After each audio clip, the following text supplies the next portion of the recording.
वह माँ ही थी। एक रात पंकज बाबू अपनी पत्नी सोनल के साथ जन्मदिन की पार्टी से अपने घर को लौट रहे थे। रात ज़्यादा होने की वजह से कोई सवारी गाड़ी नहीं मिल रही थी।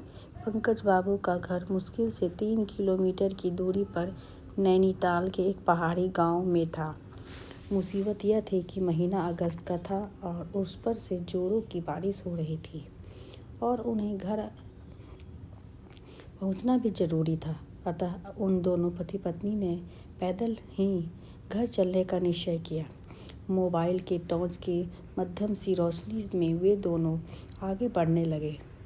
वे अभी आधी दूरी पर ही गए थे कि जोर से बिजली चमकी और बिजली की रोशनी में एक औरत का साया दिखा जो ठीक उसके सामने खड़ी थी। इस सुनसान सी सड़क पर रात के अंधेरे में अकेली औरत को देखकर उन्हें डर लगा और मन में तरह तरह के विचार आने लगे कि कोई खैर जो भी हो देखा जाएगा। ऐसा सोचते हुए उन दोनों ने अपने कदम आगे बढ़ा दिए, लेकिन बिजली अब बार बार लगातार चमकने लगी थी और उस बिजली की चमक में वे औरत दूर से ही साफ साफ दिख रही थी। वे औरत उन्हें रुकने का इशारा कर रही थी। उसे देखकर पंकज बाबू की पत्नी की जो हालत खराब हो रही थी, लेकिन पंकज बाबू को अब लगने लगा कि ये औरत शायद कोई मुसीबत में है।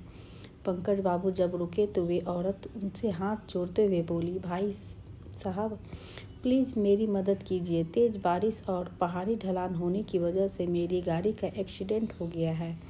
मेरी गाड़ी इस पहाड़ी ढलान से नीचे गिर गई है। उसमें मेरी 1 साल की मासूम बच्ची है। प्लीज़ आप दोनों उसे बचा लीजिए।